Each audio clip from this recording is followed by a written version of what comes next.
She said, "I cheated because you stopped making me feel special." I replied, "Let me make this special then." I sent every screenshot to his wife, his boss, and his very religious mother. Their special connection ended with 2 divorces and a firing. All right, Reddit, buckle up because this one's a doozy. My now ex-wife hit me with the "you stopped making me feel special" line after I caught her cheating, and I decided to show her exactly what special looks like. Spoiler alert.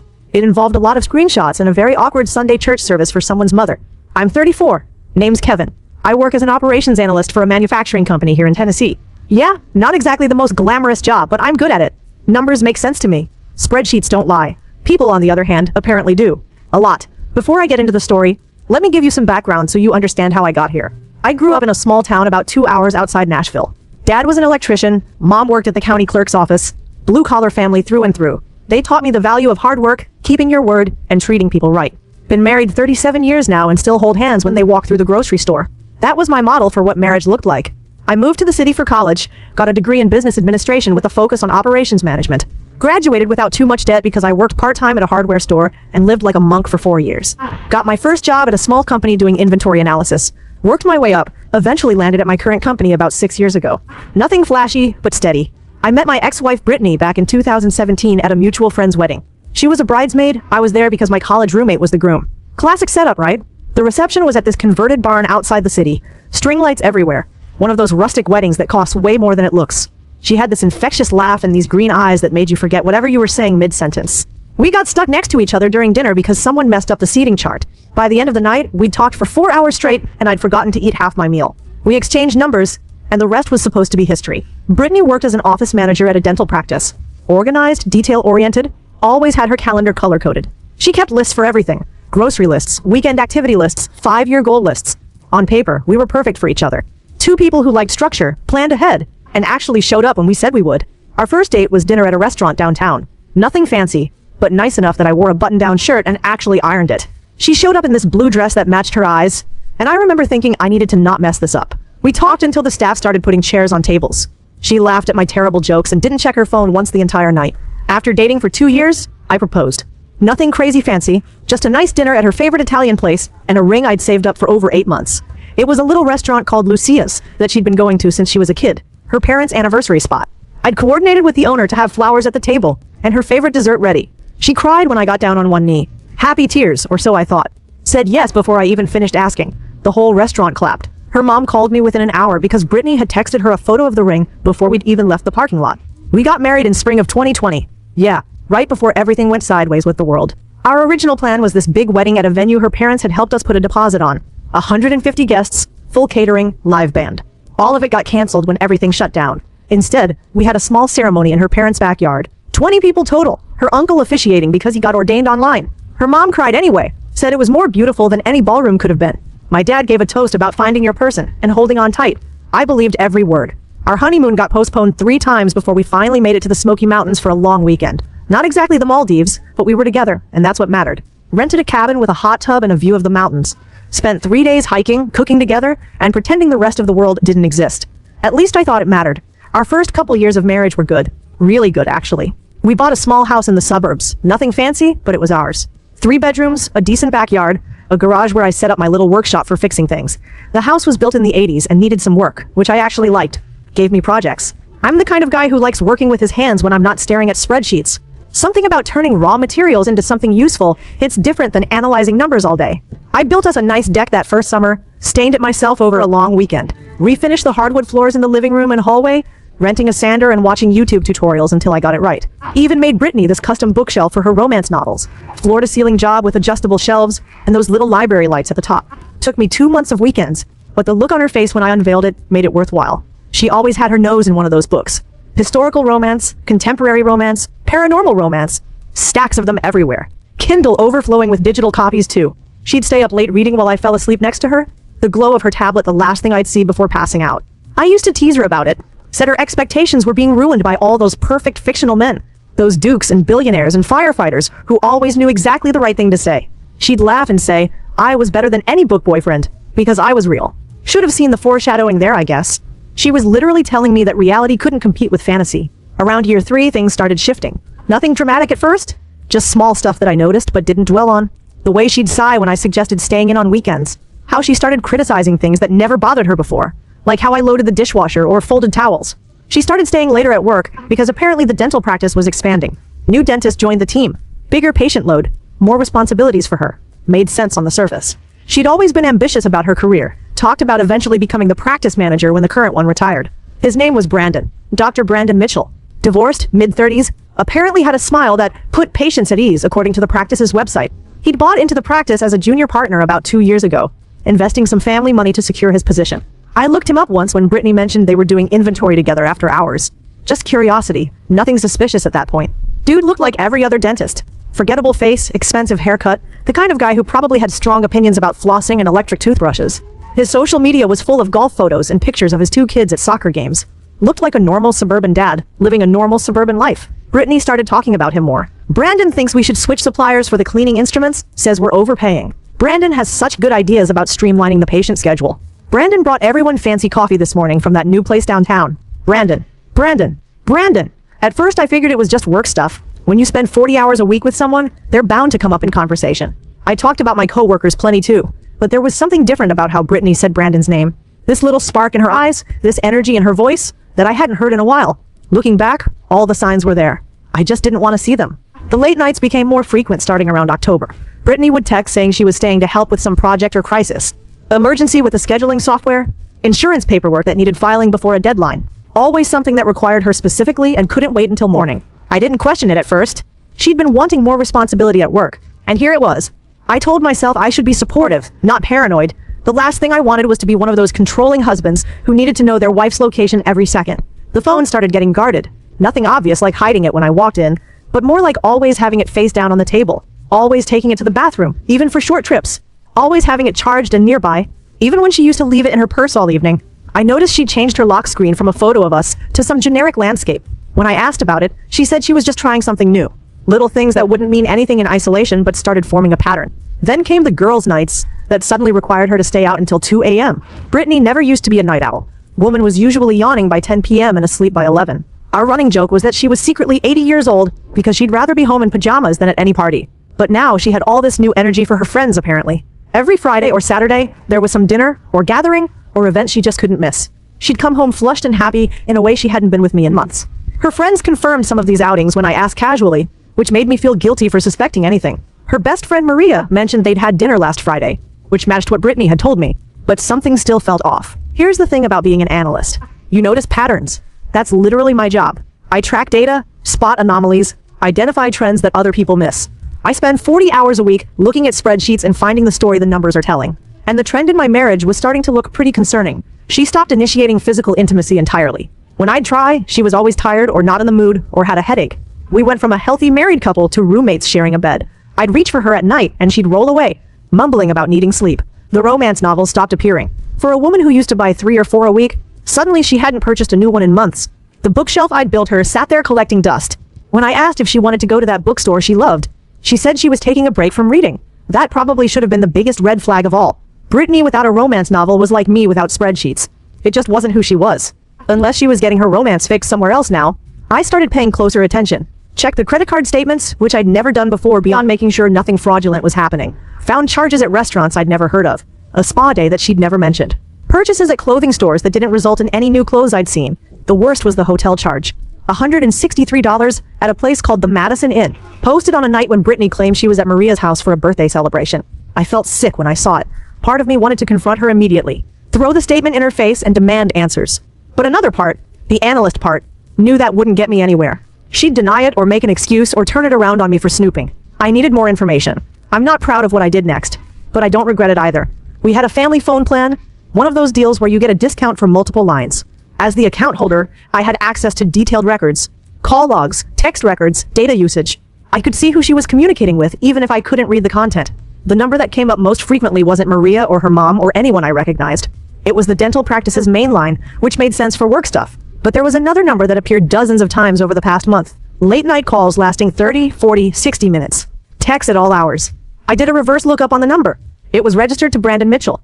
My wife was having long phone conversations with her coworker every night while I slept in the next room. She was texting him throughout the day, every day, and she'd never once mentioned any of it to me. I drove past his house one night when Brittany said she was working late.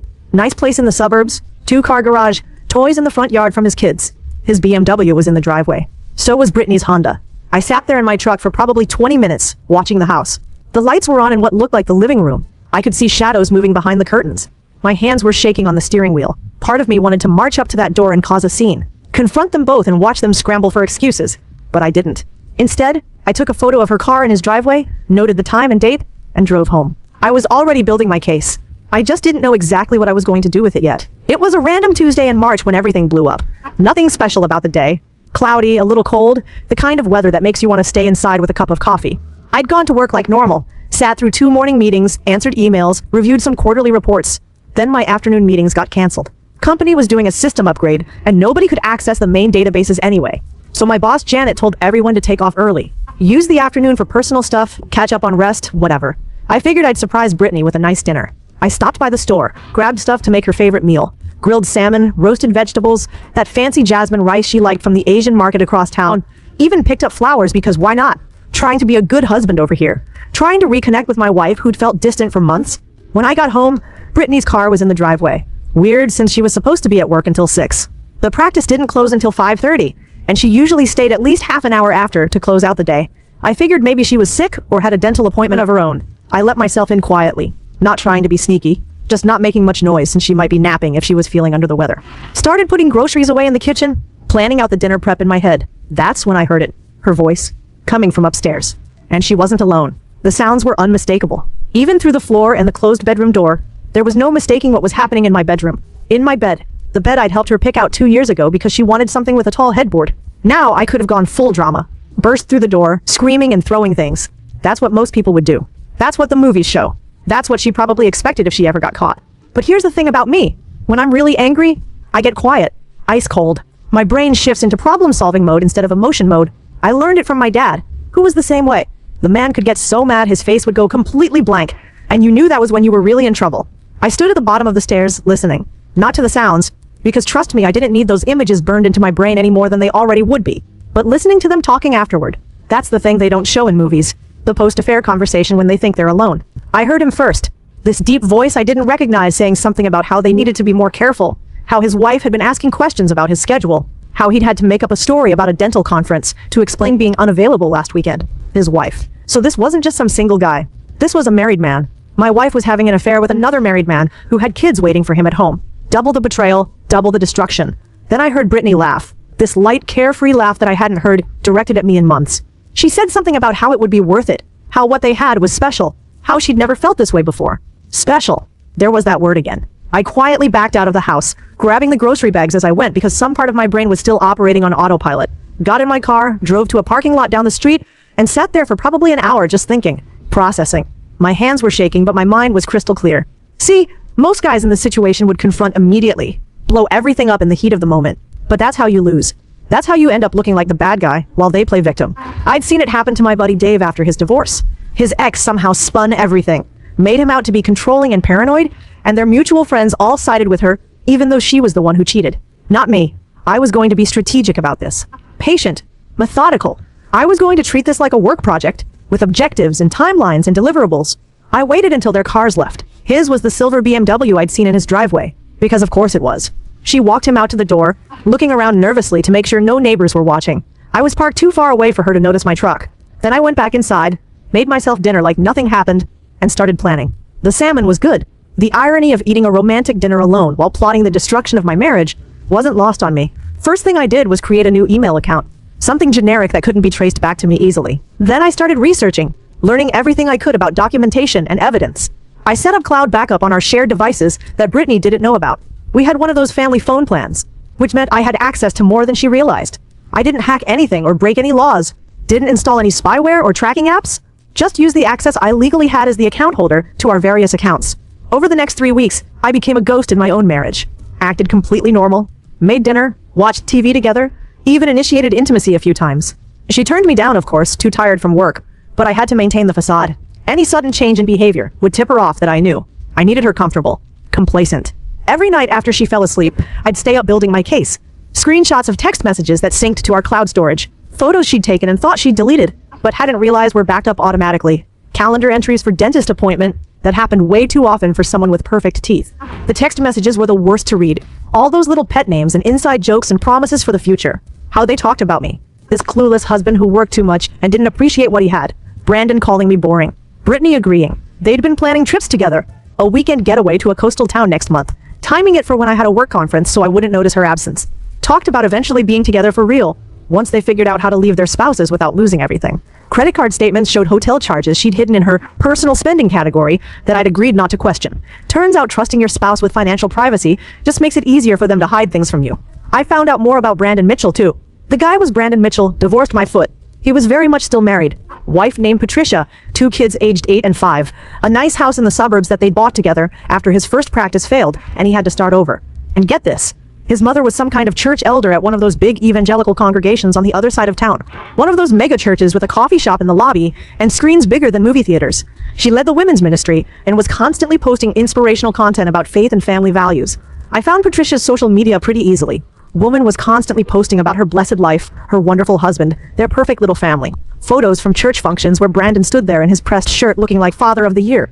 Kids' soccer games where he played the devoted dad. Date nights with Patricia where they smiled for the camera like everything was fine. The cognitive dissonance was incredible. This man was living a complete double life, and neither his wife nor his church community had any idea. Dr. William Foster was the senior dentist who owned most of the practice, the one who'd brought Brandon in as a junior partner. 70 years old, built his practice from nothing over 40 years. Pillar of the professional community. I found interviews where he talked about integrity being the cornerstone of his business, how he'd never compromised his values in 4 decades of practice. How he'd rather close down than work with people who didn't share his ethics. The pieces were all there. I just had to decide how to arrange them. I picked a Friday evening to confront Brittany. Strategic timing. I'd learned from tracking their messages that Brandon's wife Patricia was taking the kids to her mother's for the weekend, which meant Brandon and Brittany would be meeting up, which meant she'd come home flushed and happy from her little rendezvous. She walked in around 8:30, later than she'd said, looking tired but satisfied. That post-affair glow that made my stomach turn now that I knew what it meant. She'd stopped for coffee on the way home, holding a cup from some fancy place that I knew Brandon liked. Started chatting about her stressful day, like nothing was wrong. The practice had been busy. Lots of patients. She was so exhausted. I nodded along, asked follow-up questions, let her tell her lies. Every word was another nail in the coffin. I'd set up my laptop on the coffee table, the folder of evidence already pulled up but minimized. When she went to use the bathroom, I got it ready. She came back and sat next to me on the couch, curling up like she used to when we were dating. For a second, I felt a pang of something. Nostalgia, maybe. Or grief for what we used to have. Then I remembered the texts where she laughed about how clueless I was. And the feeling passed. I turned the laptop toward her and opened the folder. Didn't say anything at first. Just let her see the screenshots arranged by date. 3 months of documented betrayal, organized chronologically like one of my work reports. I still remember the exact moment her face changed. That split second when recognition dawned and she realized I knew. Watch the color drain right out of her cheeks. Her mouth opened but nothing came out. I showed her everything. The texts, the photos she'd sent him, the hotel receipts, the timeline I'd constructed, the calendar entries, the credit card charges, the phone records, presented without emotion, just facts. Like I was walking a client through a quarterly report. She tried crying first. The tears came fast and heavy, accompanied by apologies and promises. She'd made a terrible mistake. She loved me. It didn't mean anything. Please, we could work through this. We could go to counseling. I didn't respond, just kept scrolling through the evidence. When that didn't work, she switched to anger. How dare I spy on her? How dare I violate her privacy like this? This was a betrayal of trust, going through her phone records and her messages. I was controlling and paranoid, and this is why she felt trapped in our marriage. I almost laughed at that one. Almost. She'd been sleeping with another man for 3 months, and I was the one who betrayed trust. Then came the excuses, the explanation I'd been waiting for. Work had been so stressful lately. She'd been feeling neglected for months. I was always so focused on projects around the house, on my job, on my spreadsheets and my furniture building and everything except her. I didn't make her feel special anymore. Brandon made her feel wanted, made her feel desired, made her feel like she was the most important person in the room. He listened to her, really listened, and told her she was beautiful and interesting and worth knowing. That word, special. She used it like it was some kind of magic spell that would explain everything away. Like feeling special was justification for destroying 2 marriages, lying to everyone who loved her, and carrying on a 3-month affair with a married father of 2. I let her finish her whole speech. Let her get it all out. The crying, the anger, the excuses, the justifications. Sat there with my hands folded, face blank, waiting. Then I said the line I'd been rehearsing in my head for weeks. You cheated because I stopped making you feel special? All right then, let me make this special. And I told her exactly what was about to happen. The screenshots were going to his wife Patricia first. Every single one, including the text where Brandon talked about how boring his marriage was, how Patricia had let herself go after the kids, how Brittany was the only thing that made his life worth living. They were going to Dr. Foster, his business partner, and the man whose reputation Brandon had been risking with every hotel meetup and every lie. The practice's ethics policy was explicit about relationships between supervisors and direct reports. Brandon was Brittany's superior. This wasn't just an affair, it was a liability. And they were going to his mother, the church elder, the woman who'd raised him in the faith and bragged about her son, the successful dentist, on social media every other week. The woman who led Bible studies about honoring your marriage vows. Brittany started begging, actually got down on her knees, tears streaming, promising to end it immediately, promising to go to counseling, promising anything I wanted. She said I was going to ruin lives, that I was being cruel, that there were innocent kids involved who didn't deserve this. I reminded her that she should have thought about those kids before she decided to sleep with their father for 3 months. I didn't create this situation. I was just making sure everyone involved had the same information she'd denied them, the same truth she'd been happy to keep hidden as long as it served her. She begged me to at least leave his mother out of it, said his family would be destroyed, his relationship with his kids, everything. As if those things weren't already destroyed the moment Brandon decided to cheat on his wife. That night, I slept in the guest room. The next morning, I filed for divorce. Tennessee doesn't require you to prove fault, but I had documentation anyway. My lawyer, this old family attorney my dad had used for years, nearly fell out of his chair when he saw how organized everything was. He said in 30 years of family law, he'd never seen a client come in with a more comprehensive evidence package. Time-stamped screenshots, corroborating phone records, credit card statements, everything cross-referenced and indexed. He asked if I was sure I wasn't a private investigator. I told him I was just an analyst who took his work home. I didn't send everything at once. That would have been inefficient. Instead, I did it strategically over about 72 hours. Maximum impact, minimum chance for damage control. First was Patricia. I created a simple email from my anonymous account explaining who I was and why I was reaching out. Attached the most damaging evidence. Screenshots of texts where Brandon called her boring and said he'd made a mistake marrying her. Photos that were clearly intimate. Calendar entries showing they'd been meeting twice a week for months. I wasn't trying to hurt Patricia. She was as much a victim as I was. But she deserved to know who she was really married to. She deserved to make informed decisions about her own life instead of living in a fantasy Brandon had constructed. Her response came within hours.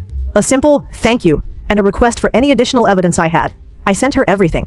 She was building her own case now, and I was happy to provide ammunition. Next was Dr. Foster. Professional email, professional tone. I explained that I was reaching out regarding one of his partners because I believed he'd want to know about conduct that could affect his practice. I included evidence showing the affair had happened partially during work hours, using work resources, and with an employee Brandon directly supervised. The power dynamic alone was enough to be concerning. But there was more. They'd used the practice's supply closet at least once according to a text I'd found. They'd coordinated schedules so they'd be alone in the office. The practice's reputation was being risked every single day this continued. Dr. Foster called me personally the next day, thanked me for bringing it to his attention, said it confirmed suspicions he'd already had about irregularities in Brandon's schedule and behavior. He was already consulting with his lawyers about dissolving the partnership and what it might mean for the practice. Finally, the mother. This one I'll admit I hesitated on. Going after someone's relationship with their parents feels dirty, even when they deserve it. Family is supposed to be sacred, separate from the mess of adult failures. But then I remembered how this affair had affected my relationship with my own family, how I'd have to explain to my parents why my marriage failed, how my mom had already started planning for grandkids she'd never get from this relationship, how my dad would look at me with that quiet disappointment, wondering where he went wrong, raising a son whose wife would treat him like this. Brandon's mother's church had a public email for their leadership team. I sent a message there, kept it factual, no editorializing. Her son had been conducting an affair with a married woman for 3 months. The evidence was attached. I thought she should know before she continued posting about what a wonderful Christian family man he was. I heard through the grapevine later that the fallout at church was spectacular. Woman apparently stood up during a Sunday service and publicly apologized to the congregation for her son's behavior, asked them to pray for him and his family during this difficult time. Brandon had to sit there through the whole thing while hundreds of people stared. Sometimes karma wears sensible church shoes and speaks into a microphone. The dominoes fell fast after that, faster than I expected. Honestly, the Monday after I sent everything out, my phone started blowing up. Patricia had forwarded my email to Brandon with a message that just said, "Don't bother coming home." He tried calling Brittany, who tried calling me, who didn't answer. Then Brandon tried calling me directly. Left 3 voicemails that went from apologetic to angry to pleading in the span of an hour. I saved them all but never responded. Dr. Foster's office called the practice that same Monday morning. Brandon was summoned to a meeting that afternoon. According to Brittany, who was still texting me desperate apologies at that point, he came out of that meeting looking like he'd aged 10 years. Packed his personal items into a box while the entire staff watched. His mother called him Tuesday night after the church leadership forwarded my email to her. That conversation apparently lasted 4 hours and ended with her hanging up on him mid-sentence. She'd spent decades building her reputation in that congregation, and her son had just made her look like a fool in front of everyone she respected. Patricia filed for divorce within a week. She hired an aggressive family law attorney who went after everything. The house, primary custody of the kids, his retirement accounts, half the value of his practice partnership. Brandon tried to fight it at first, claiming the affair was exaggerated, but Patricia had all my evidence plus whatever else she dug up on her own. The settlement left him with supervised visitation every other weekend and child support payments that ate up most of his income. Dr. Foster moved even faster. Brandon was asked to resign from the practice within 2 weeks of my email. The official story was mutual agreement to dissolve the partnership. But everyone in the professional community knew the truth. The dental board got involved too. Something about ethics violations and professional conduct standards. Brandon had to appear before a committee to explain himself. His license wasn't revoked, but there was a formal reprimand on his record that would follow him forever. Without a job and facing a brutal divorce, Brandon had to take a position at some corporate dental chain 3 hours away. One of those places that treats patients like numbers and burns through dentists like disposable gloves. He went from junior partner at a respected practice to hourly employee at a tooth factory, making a fraction of what he used to, living in a one-bedroom apartment while Patricia kept the house. His relationship with his mother never recovered. She apparently refused to speak to him for 6 months after the church incident. When they finally did reconnect, things were permanently different. No more proud posts about her successful son. No more family photos at church functions. Just awkward holiday dinners where everyone pretended things were normal. Brittany and Brandon tried to make it work for about 4 months after everything collapsed. I guess they figured if they'd blown up their lives for each other, they might as well give it a shot. She'd drive 3 hours to see him on weekends, staying in his cramped apartment that smelled like fast food and regret. They'd talk about starting fresh somewhere new, maybe moving to another state where nobody knew their history. It didn't last. Turns out relationships built on lies in hotel rooms don't translate well to real life. The excitement was gone once there was nothing to hide. He resented her for being part of why he lost everything. She resented him for not being the exciting escape he'd seemed when they were sneaking around. Without the thrill of secrecy, they were just two people who'd made terrible decisions together. They had one final blowout fight in May and never spoke again. Brittany told Maria, who told someone who told me, that he blamed her for not keeping things quiet. She blamed him for not leaving Patricia sooner, so they could have done this the right way. Neither of them seemed to consider that maybe there was no right way to do what they did. My divorce from Brittany finalized in August. Tennessee is an equitable distribution state, so we split assets based on circumstances. She wanted the house but couldn't qualify for refinancing on her own income. The dental practice had become uncomfortable after everything came out. Dr. Foster didn't fire her, but everyone knew. She went from golden employee to the woman who slept with the married partner and got him fired. She ended up selling the house. Market wasn't great, so she barely broke even after the mortgage and fees. Moved into a small apartment across town and started looking for jobs at other practices. Finding work wasn't easy when word had spread about what happened. Last I heard from mutual friends, she was working at a discount dental clinic 2 counties over. Long commute, lower pay, no benefits. Living in that same small apartment with a cat she adopted for company. Her friends from before the affair mostly stopped talking to her once they found out. Maria, her best friend who'd unknowingly provided alibis, was particularly upset about being used that way. As for me, I moved into a decent apartment closer to work, threw myself into the job, and ended up getting promoted about 8 months later. Senior operations analyst with a small team under me. The extra money went straight into savings. Guys, we are so close to hit 100,000 subscribers on this channel. If you are not subscribed to the channel, please consider subscribing. It really helps hit that 100,000 mark. Thanks for making this dream come true.